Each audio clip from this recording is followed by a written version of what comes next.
Hi ಎಲ್ಲರಿಗೂ ನಮಸ್ಕಾರಗಳು. Smitha's magic ಹ್ಯಾಂಡ್ಸ್ಗೆ ನಿಮಗೆಲ್ಲರಿಗೂ ಸ್ವಾಗತ. ನೋಡಿ, ಇವತ್ತು ನಾನು ನಿಮಗೆ ವಾಯು ಬಾಗಿಣದ ಬಗ್ಗೆ ಮಾಹಿತಿ ಕೊಡ್ತಾ ಇದ್ದೇನೆ. ಈಗಾಗಲೇ ನಿಮಗೆ ಸಂಪೂರ್ಣ ಪೂಜಾ ವಿಧಾನದಲ್ಲಿ ನಾನು ಈಗಾಗಲೇ ಮಾಹಿತಿ ಕೊಟ್ಟಿದ್ದೇನೆ. ಆದರೆ ಇವತ್ತು ತುಂಬಾ ಸಂಕ್ಷಿಪ್ತವಾಗಿ ಮಾಹಿತಿ ಕೊಡ್ತಾ ಇದ್ದೇನೆ. ಈ ವಾಯು ಬಾಗಿಣ ಅಂದರೆ ಏನು, ಯಾಕೆ ನಾವು ವಾಯು ಬಾಗಿಣವನ್ನು ವರಮಹಾಲಕ್ಷ್ಮಿ ಹಬ್ಬದಲ್ಲಿ ಇಡಲೇಬೇಕು ಅನ್ನೋದಾದರೆ, ಲಕ್ಷ್ಮೀ ದೇವಿ ಅಮ್ಮನವ್ರನ್ನ ನಾವು ಈ ಒಂದು ವರಮಹಾಲಕ್ಷ್ಮಿ ಹಬ್ಬದ ದಿವಸ ಸುಮಂಗಲಿ ಸ್ವರೂಪವಾಗಿ ಭಾವಿಸಿ ಅಮ್ಮನವರಿಗೆ ಗೌರವದಿಂದ ಬಾಗಿಣ ಅರ್ಪಿಸುವುದು ಅಂತೇಳಿ ಅರ್ಥ ಬರುತ್ತದೆ. ಹಾಗೆ ನೋಡಿ, ಈ ಬಾಗಿಣ ಅರ್ಪಿಸ್ಬೇಕು ಅಂತಂದರೆ ನೀವು ಮರದ ಬಾಗಿಣ ತೆಗೆದುಕೊಂಡ್ರೆ ಒಳ್ಳೆಯದು. ಅಂದರೆ 2 ಜೋಡಿ ಮರವನ್ನು ತೆಗೆದುಕೋಬೇಕಾಗುತ್ತದೆ. ನಾನು ನಿಮಗೆ ತಟ್ಟೆಯಲ್ಲಿ ತಿಳಿಸ್ಕೊಡ್ತಾ ಇದ್ದೇನೆ. ಒಂದು ದೊಡ್ಡ ತಟ್ಟೆಯನ್ನು ತೆಗೆದುಕೊಂಡಿದ್ದೇನೆ. ಅದರ ತುಂಬ ಅಕ್ಕಿಯನ್ನು ಹಾಕಿದ್ದೇನೆ. ಅಕ್ಕಿಯ ಮೇಲೆ ಒಂದು ಬ್ಲೌಸ್ ಪೀಸನ್ನು ಇಡಬೇಕು. ಅಥವಾ ನೀವು ಸೀರೆಯನ್ನು ಕೊಡುವಂಥ ಪದ್ಧತಿ ಇತ್ತು ಅಂದರೆ, ಈಗ ಅಮ್ಮನವ್ರಿಗೆ ನೀವು ಮಡ್ಲಕ್ಕಿ ಕೊಡಬೇಕಲ್ಲ, ಸೀರೆ ಕೊಡ್ತೀನಿ ಅಂದರೆ ಸೀರೆಯನ್ನೇ ಇಡಿ. ಹಾಗೆಯೇ ವಿಳೆದೆಲೆ, ಒಂದು ಕಟ್ಟು ವಿಳೆದೆಲೆ ಇಡ್ಬೋದು. ನಾನು 2 ವಿಳೆದೆಲೆ ಇಟ್ಟಿದ್ದೇನೆ. ಅದಕ್ಕೆ ತಕ್ಕಂತೆ ಒಂದು ಪೂರ್ತಿಯಾಗಿರುವಂಥ ಅಡಿಕೆಯನ್ನು ಇಡಿ, ಸಂಪೂರ್ಣವಾಗಿರುವಂಥದ್ದು ಅಡಿಕೆ ಇಡಬೇಕಾಗುತ್ತದೆ. ಹಾಗೆಯೇ ಅಮ್ಮನವ್ರಿಗೆ ಏನಪ್ಪ ಅಂತಂದರೆ ಸುಮಂಗಲಿ ಪ್ರತೀಕವಾಗಿ 16 ವಸ್ತುಗಳನ್ನು ಸಹ ಇಡ್ತಾರೆ. ನಾನು ತುಂಬ ಸರಳವಾಗಿ ತಿಳಿಸ್ಕೊಡ್ತಾ ಇದ್ದೇನೆ. ಆ ಜೊತೆಯಲ್ಲಿ ಹಣ್ಣುಗಳು 5 ರೀತಿಯ ಹಣ್ಣುಗಳನ್ನ ಇಡ್ಬೋದು. ಅಥವಾ ಬಾಳೆಹಣ್ಣು, ನಿಮ್ಮ ಮನೇಲಿ ಆ ಸಮಯದಲ್ಲಿ ಯಾವ ಹಣ್ಣು ಇರುತ್ತೋ ಇಡಿ. ಆಮೇಲೆ ಬಳೆ ಇಡಬೇಕು, 1 ಡಜನ್ ಬಳೆ ಇಡಲೇಬೇಕಾಗುತ್ತದೆ. ಆಮೇಲೆ ಅರ್ಧ ಒಣಕೊಬ್ಬರಿ ತೆಗೆದುಕೊಂಡು ಅದರಲ್ಲಿ 9 ಅಡಿಕೆ ಮತ್ತು 9 ಖರ್ಜೂರವನ್ನು ಹಾಕಿ, ಅದು ನಮಗೆ ಬಹಳ ಬಹುಮುಖ್ಯವಾದದ್ದು, ಹಾಕಬೇಕಾಗುತ್ತದೆ. ಇನ್ನು ಅರಿಶಿಣದ ಕೊಂಬನ್ನು ಸಹ ಇಡಬೇಕು. 5 ಅಥವಾ 9 ಅರಿಶಿಣದ ಕೊಂಬನ್ನು ಸಹ ಇಡಿ. ಹಾಗೆಯೇ ಆ ಜೊತೆಲಿ ದಕ್ಷಿಣೆ, ನೀವು ಎಷ್ಟು ದಕ್ಷಿಣೆ ಕೊಡಬೇಕು ಅಂದ್ಕೊಂಡಿದ್ದೀರೋ, 500, 101, ಎಷ್ಟು ನೀವು ದಕ್ಷಿಣೆ ಕೊಡಬೇಕು ಅಂದ್ಕೊಂಡಿರ್ತೀರೋ ಅಷ್ಟು ದಕ್ಷಿಣವನ್ನು ನೀವು ಅದರಲ್ಲಿ ಇಡಬೇಕಾಗುತ್ತದೆ. ಈ ವಿಡಿಯೋದಲ್ಲಿ ಬೆಲ್ಲವನ್ನು ಮಿಸ್ ಮಾಡಿದ್ದೇನೆ, ಹಾಗಾಗಿ ಬೆಲ್ಲವನ್ನು ಸಹ ಇಡಬೇಕು. ಅಚ್ಚಿನ ಬೆಲ್ಲ, ನಿಮ್ಮ ಊರಲ್ಲಿ ಯಾವ ಬೆಲ್ಲ ಸಿಗುತ್ತೋ ಅದನ್ನೇ ಇಡ್ಬೋದು. ಬೆಲ್ಲವನ್ನು ಸಹ ಇಡಲೇಬೇಕಾದಂಥದ್ದು, ಯಾಕಂದರೆ ನಾವು ಅಕ್ಕಿ ಇಟ್ಟ ಮೇಲೆ ಬೆಲ್ಲ ಇಡಲೇಬೇಕು. ಬೆಲ್ಲವನ್ನು ಇಡಿ. ಅದರ ನಂತರದಲ್ಲಿ ನೋಡಿ, ಒಂದು ಬಾಗಿಣದ ಪ್ಯಾಕೆಟ್ ಅಂದರೆ ಇದರಲ್ಲಿ ಏನಿರುತ್ತೆ ಅಂದರೆ, ಕಣ್ಣಿಗೆ ಹಚ್ಚಿಕೊಳ್ಳುವಂಥ ಕಾಡಿಗೆ ಇರುತ್ತೆ, ಬಾಚಣಿಕೆ ಇರುತ್ತೆ, ಅರಿಶಿಣ ಕುಂಕುಮ, ಹಾಗೆ ವ್ರತದ ದಾರ ಎಲ್ಲವೂ ಕೂಡ ಇರುತ್ತೆ. ಹಾಗಾಗಿ ಅದು ಒಂದು ಪ್ಯಾಕೆಟನ್ನು ಚಿಕ್ಕದಾಗಿ ತೆಗೆದುಕೊಂಡು ಬಂದಿಟ್ಟರೆ ಒಳ್ಳೆಯದು.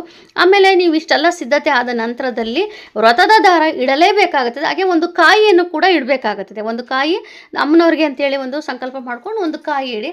ವ್ರತದ ದಾರದಲ್ಲೂ ಕೂಡ 9 ಎಳೆ 9 ಗಂಟು ಒಂದು ಹೂವನ್ನು ಕಟ್ಟಿ ಇಡಬೇಕಾಗುತ್ತದೆ. ನಾವು ಹೆಂಗೆ ವ್ರತವನ್ನು ಮಾಡುವಂಥವರು ವ್ರತದ ದಾರವನ್ನು ಕಟ್ಟಿಕೊಂಡು ಪೂಜೆ ಮಾಡ್ತೇವೋ ಅದೇ ರೀತಿಯೇ ನೀವು 9 ಎಳೆ ಗಂಟನ್ನು ಹಾಕಿ ಈ ವ್ರತದ ದಾರವನ್ನು ನೀವು ಆ ಒಂದು ವಾಯು ಬಾಗಿಣದ ಮೇಲೆ ಇಟ್ಟು ಪೂಜೆ ಮಾಡಬೇಕಾಗುತ್ತದೆ.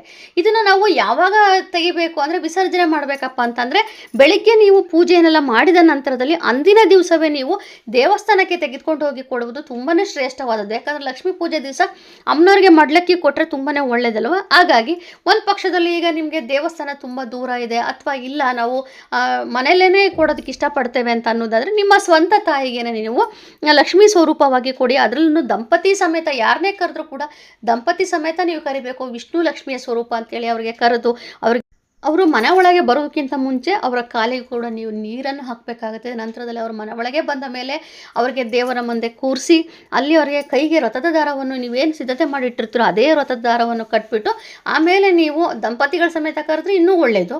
ಅಥವಾ ಒಬ್ಬರೇ ಕರೆದ್ರೆ ತೊಂದರೆ ಇಲ್ಲ, ನಾವು ಕರೆದು ಕೂರಿಸ್ಬಿಟ್ಟು ಅವರಿಗೆ ನೀವೇನು ಅವತ್ತು ಪೂಜೆ ಎಲ್ಲ ಆದಮೇಲೆ ಮಂಗಳಾರತಿ ಮಾಡ್ತಿರಲ್ಲ, ನಂತರದಲ್ಲಿ ಅವ್ರಿಗೆ ಒಮ್ಮೆ ನೀವು ಕಳಸ ಬೆಳಗಕ್ಕೆ ಕೊಡಿ. ಅವರು ಒಮ್ಮೆ ಕಳಸವನ್ನು ಬೆಳಗಲಿ. ಅದರ ನಂತರದಲ್ಲಿ ಅವ್ರನ್ನ ನೀವು ಎಲ್ಲಿ ಊಟಕ್ಕೆ ಕೂರಿಸ್ಬೇಕು ಆ ಜಾಗದಲ್ಲಿ ಅವರಿಗೆ ಊಟಕ್ಕೆ ಕೂರಿಸ್ಬಿಟ್ಟು ಅವರಿಗೆ ಊಟಕ್ಕೆ ಹಾಕ್ಬಿಟ್ಟು ಅದರ ನಂತರದಲ್ಲಿ ನೀವು ಅವರಿಗೆ ಬಾಗಿಣವನ್ನು ಕೊಟ್ಟು ಅವ್ರ ಕೈಲಿ ಅಕ್ಷತೆಯನ್ನು ಕೊಟ್ಟು ಅವರಿಂದ ಆಶೀರ್ವಾದ ತೆಗೆದುಕೋಬೇಕು. ಇದು ನಿಮ್ಮ ತಾಯಿಗೆ ಕೊಡುವಂಥದ್ದು ಅಥವಾ ನಿಮ್ಮ ಹಿತೈಷಿಗಳಿಗೆ ಕೊಡುವಂಥದ್ದು.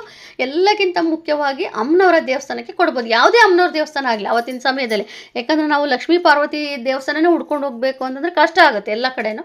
ಹಾಗಾಗಿ ಯಾವುದೇ ನಿಮ್ಮನಿಗೆ ಹತ್ರವಾಗಿರುವಂಥ ಅಮ್ಮನವರ ದೇವಸ್ಥಾನ ಇದೆಯೋ ಅಲ್ಲಿ ಈ ಮಡ್ಲಕ್ಕಿ ಕೊಡುವುದು ಒಳ್ಳೆಯದು. ಇನ್ನೂ ನಿಮಗೆ ಸಾಂಪ್ರದಾಯಿಕವಾದ ರೀತಿಯಲ್ಲಿ ಹೇಳ್ಬೇಕಂತಂದರೆ, ಈಗಾಗಲೇ ಅರಿಶಿಣ ಕುಂಕುಮ ಇಟ್ಟಿದ್ದೇನೆ.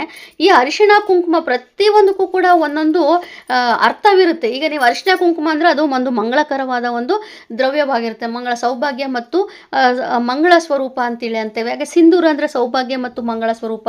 ಕನ್ನಡಿ ಕೊಡಲೇಬೇಕು. ಕನ್ನಡಿ ಏನಕ್ಕೆ ಅಂದರೆ ಅದು ರೂಪಲಕ್ಷ್ಮಿ, ಅಂದರೆ ಸೌಂದರ್ಯ ಮತ್ತು ನಮ್ಮ ಒಂದು ಆತ್ಮ ಪ್ರಕಾಶವಾಗಿರುತ್ತದೆ. ಇನ್ನು ಬಾಚಣಿಕೆ ಅದು ಶೃಂಗಾರದ ಪ್ರತೀಕ. ಕಾಡಿಗೆ ಅನ್ನೋದು ಅದು ರಕ್ಷಣೆ ಮತ್ತು ಸೌಂದರ್ಯದ ಪ್ರತೀಕವಾಗಿರುತ್ತದೆ. ಅಕ್ಕಿ ಅಂದರೆ ಅದು ಶ್ರೀಲಕ್ಷ್ಮಿ, ಅಂದರೆ ಅನ್ನಪೂರ್ಣೇಶ್ವರ ಅನುಗ್ರಹ ಸಿಗುವಂಥದ್ದು. ಕೊಡುವಂಥದ್ದು. ಇನ್ನು ನೀವು ಏನು ಬೇಳೆಗಳನ್ನ ತೆಂಗಿನಕಾಯಿ ಕೊಡ್ತೀನಿ ಅಂದರೆ ಅದು ಸಂತಾನ ಮತ್ತು ಪೂರ್ಣತೆಯ ಪ್ರತೀಕವಾಗಿರುತ್ತದೆ. ಹೀಗೆ ಒಂದೊಂದು ವಸ್ತುಗಳಿಗೂ ಒಂದೊಂದು ಅರ್ಥ ಇರುತ್ತೆ. ಹಾಗಾಗಿ ನಾವು ಈ ವಾಯು ಬಾಗಿಣವನ್ನು ವರಮಹಾಲಕ್ಷ್ಮಿ ಹಬ್ಬದಲ್ಲಿ ಕೊಡಲೇಬೇಕಾಗುತ್ತದೆ. ಅದನ್ನು ನೀವು ಕೊಟ್ಟು ಆಶೀರ್ವಾದ ತೆಗೆದುಕೊಳ್ಳೋದ್ರಿಂದ ನಿಮಗೆ ಲಕ್ಷ್ಮೀ ಅಮ್ಮನವರೇ ಮನೆಗೆ ಬಂದು ನಿಮಗೆ ಆಶೀರ್ವಾದ ಮಾಡಿದಂತ ಆಗುತ್ತದೆ. ಇದಿಷ್ಟು ನೀವು ವಾಯು ಬಾಗಿಣ ಕೊಡುವಂಥದ್ದು. ನಾನು ಇನ್ನೂ ಹಬ್ಬ ತುಂಬ ಹತ್ತಿರದಲ್ಲಿರೋದ್ರಿಂದ ಪ್ರತಿನಿತ್ಯ 2-3 ವಿಡಿಯೋ ಮೂಲಕ ನಿಮಗೆ ಸಂಪೂರ್ಣ ಮಾಹಿತಿ ಕೊಡ್ತಾ ಹೋಗ್ತೇನೆ. ಇನ್ನು ಪ್ರಸಾದದ ಬಗ್ಗೆ ನಾನು ನಿಮಗೇನು ಮಾಹಿತಿ ಕೊಟ್ಟಿಲ್ಲ. ಇನ್ನೂ ತುಂಬ ವಿಚಾರಗಳಿವೆ. ಆದಷ್ಟು ಬೇಗ ನಾನು ನಿಮಗೆ ಮಾಹಿತಿ ಕೊಡ್ತೇನೆ. ಹಾಗೆ ನೀವು ಕೇಳಿರುವಂಥ ಮೆಸೇಜಿಗೆ ಕೆಲವೊಂದು ಮೆಸೇಜ್ಗಳಿಗೆ ನಾನು ಉತ್ತರ ಕೊಡೋದಕ್ಕಾಗ್ತಿಲ್ಲ. ನಾನು ಅದನ್ನು ಒಂದು ವಿಡಿಯೋ ಮೂಲಕನೇ ನಿಮಗೆ ತಿಳಿಸ್ಕೊಟ್ಬಿಡ್ತೇನೆ. ಯಾಕಂದರೆ ತುಂಬ ಜನ ಪ್ರಶ್ನೆ ಮಾಡ್ತಾ ಇದ್ದೀರಿ. ಹಾಗಾಗಿ ಎಲ್ಲದ್ರ ಬಗ್ಗೆನೂ ಕೂಡ ನಾನು ನಿಮಗೆ ಸಂಪೂರ್ಣ ಮಾಹಿತಿ ಕೊಡ್ತೀನಿ. ಯಾವುದೇ ಗೊಂದಲವಿಲ್ಲದೆ ನೀವು 21ನೇ ತಾರೀಕು ಆಚರಣೆ ಮಾಡ್ಬೋದು. ಈಗ ನಾನು 21ನೇ ತಾರೀಕು ಶುಕ್ರವಾರಕ್ಕೆ ಅಂತೇಳಿ ನಾನು ಏನೆಲ್ಲ ನಿಮಗೆ ವಿಚಾರಗಳು ತಿಳಿಸ್ಕೊಡ್ತಾ ಇದ್ದೇನೋ ನೀವು ಅದೇ ಸೇಮ್ ಟು ಸೇಮ್ ನೀವು 28ನೇ ತಾರೀಕು ಕೂಡ ನೀವು ಆಚರಣೆ ಮಾಡ್ಬೋದು. ಅವತ್ತಿನ ದಿವಸ ನಾನು ಅದರ ಒಂದು ಟೈಮಿಂಗ್ಸನ್ನು ಕೂಡ ನಾನು ನಿಮಗೆ ತಿಳಿಸ್ಕೊಡ್ತಾ ಹೋಗ್ತೇನೆ. ಇವತ್ತು ನಾನು ನಿಮಗೆ ತಿಳಿಸ್ಕೊಟ್ಟಿರೋಂಥ ವಾಯು ಬಾಗಿಣದ ಬಗ್ಗೆ ಮಾಹಿತಿ ಹೇಗಿತ್ತು ಅಂತೇಳಿ ಒಂದು ಕಮೆಂಟ್ ಮಾಡಿ, ಲೈಕ್ ಮಾಡಿ, ಶೇರ್ ಮಾಡಿ, ಹಾಗೆ ಸಬ್ಸ್ಕ್ರೈಬ್ ಮಾಡ್ಕೊಳ್ಳಿ. ಅದ್ರ ಜೊತೆಯಲ್ಲಿ ನಾನು ಒಂದು ಫೇಸ್ಬುಕ್ ಮತ್ತು ಇನ್ಸ್ಟಾಗ್ರಾಮ್ ಪೇಜನ್ನು ಸಹ ಫಾಲೋ ಮಾಡಿ. Thank you.